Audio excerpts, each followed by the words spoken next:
What is going on, guys? This is Brandon from AFLOE Politics, and it is officially election day. Today I'm going to be doing a video breaking down how I think the election is going to play out. Now, first I was going to break it down by doing, as you can see over here, you can do likely, tilt, leans, and go into details. Instead, because it is now 5:30 in the morning, I want to wake up so I can actually vote.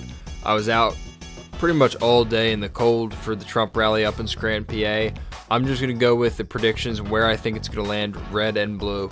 This will be AFLOE Politics' official prediction, and I'm pretty confident about this, and you guys afterward can see who I think the winner is going to be. First, I want to start off by marking out the states that I think are guaranteed either way, whether it's Democrat or Republican. First, I want to start with the Democratic states. So obviously, as we all know, California and the states on the West Coast are, no matter what, locks for the Democrats. These states, we don't even have to really think about. New Mexico, also Colorado. Trump is not pulling off any, even in a red wave, he's not pulling off any of these states. New Jersey, New York, we can take off Vermont, he's not taking Maine, Rhode Island, Massachusetts, Delaware, Maryland, or DC. He will not take any of those states. He has no chance taking Virginia, can assure you that. He's not taking Illinois. And I believe, I may be missing something. Alright, no, those are all the short ones I got for now. And then let me run through what we know Trump is winning for sure. I cannot put Texas, and I will actually get to talking about that in a minute. There's a few here that you may be wondering why I'm leaving open or why I'm not doing either way, and I will get to that in a second. Alright, so at this point, this is okay, people are gonna, I could throw Iowa and Indiana. I was debating keeping Iowa and Indiana out. Those states are both going 100% to Trump. If I had to put all my money on my life on that, I would put my money towards it. But they are states that I don't think are as surefire as a lot of the other ones, but they're both going Trump way. And I think even Ohio at this point is looking like a sure thing for Trump, but there still are national polls having him down in Ohio, so who knows? I mean, we know those polls are not accurate, but we'll watch that play out tomorrow in front of our eyes, and we can watch everyone freak out when they have no idea how it happened again. So I'm going to finish off. At this point, I'm just going to go west and then just go across east, and I guess finish by the states that I think are the most important. Nevada, Trump lost last time by a few percentage points. I should go back and check. I think it was like around 2 or whatever it was. He's not flipping that. None of the early polling, none of the early ballots, nothing suggests that he's going to flip Nevada. I don't see that as stated him flipping.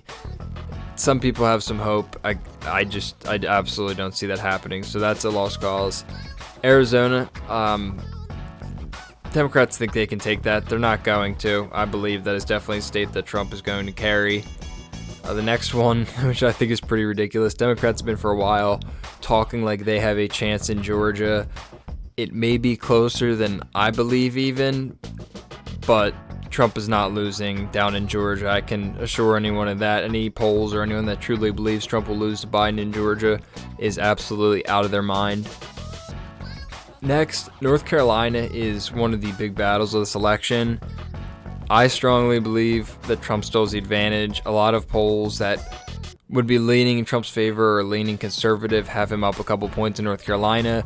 Those polls have been more accurate over the past few years, and one of them was a poll that was actually one of the only ones, if not, I believe it was the only one that was accurate in the 2016 election, and they actually guessed the exact electoral points. They just didn't get the states exactly right. They just got lucky with getting the exact electoral, 3 something, I forget the exact total.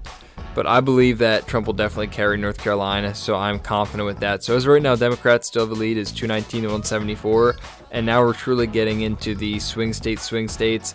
New Hampshire, some people think is in play for Trump. I don't see a flip happening there. I don't see anything crazy happening. I don't think this is an election where it's going to be a landslide either way, like either side's talking about. I definitely think there's going to be a battle. If anything, I think it will be like 2016 again, or maybe just a slightly bigger victory because of some of the catalysts over recent weeks that have completely crushed Biden and have lifted Trump up to all new heights, and his enthusiasm has been off the charts recently over the past few weeks. Next is what everyone, Democrats, even Republicans, are considering a swing state. I'm not buying it. I do not see Biden winning Texas at all. I've been watching and following Texas a lot. A lot of polls see it tightening up even on a national scale.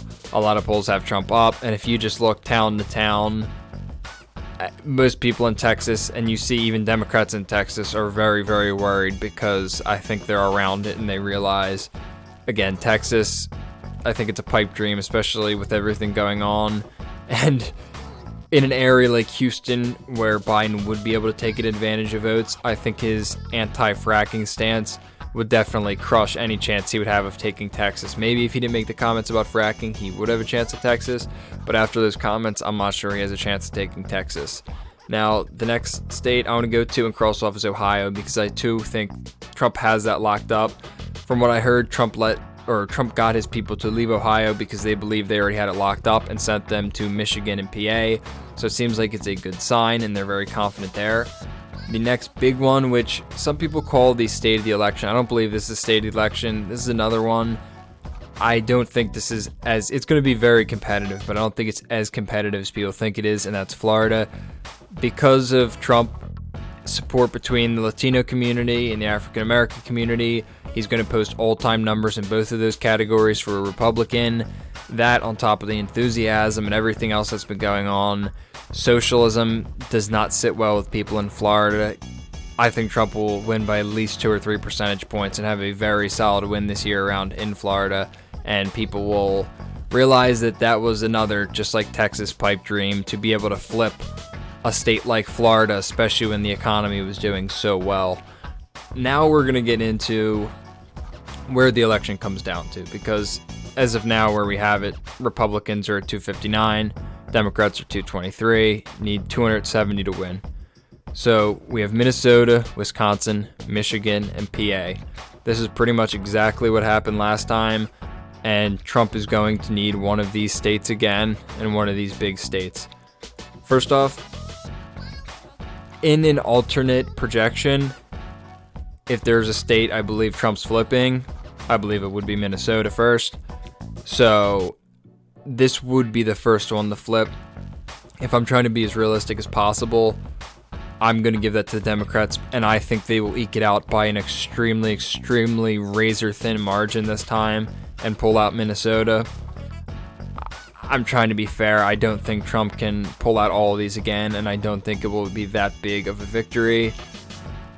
Now, Wisconsin, I'm going to go with the other one I feel the second most confident in, and I definitely think Michigan is going to go to Trump. It's going to be, again, a razor thin margin, but I think he has it, and I think he should be able to carry Michigan, and that does put Trump over 270, and that would be the victory for Trump. Now, I want to add on and keep going with this. I do believe Trump is going to be able to win Wisconsin. Now, again, this is a complete coin flip for me, and they are for most people, so it's not really taking too strong of a stance. But I do believe he will take Wisconsin. And finally, I think PA will give him the big number to put him over 300 again, give him a crushing victory. Joe Biden will finally leave his career in politics for good. We'll have 4 more years to build back the economy, keep ourselves free, not destroy ourselves with taxes. 4 more years to make America great again. And guys, this is a very reasonable map of what will happen. There are tons of alternatives that could happen. Who knows? This could take weeks till we get back and see if this is accurate at all. But I want to thank you guys for watching this prediction. It's really late. I wanted to go way more in depth when I did a video like this, but it is election day, so I have no more time for this. Again, thank you guys for watching. Share this around, check out my channel, like this, turn notification bell on so you get a notification anytime I upload. Subscribe, share it around. I've probably repeated myself 3 times by now, but I need all of your support. I also have a Facebook group. My Facebook group link is going to be somewhere in the description here. It's going to be on all my social media. We're already 100 strong, and I just started it 2 days ago, so I'd really like seeing anyone from here over there. Again, thanks for watching, and I'll see you guys next time.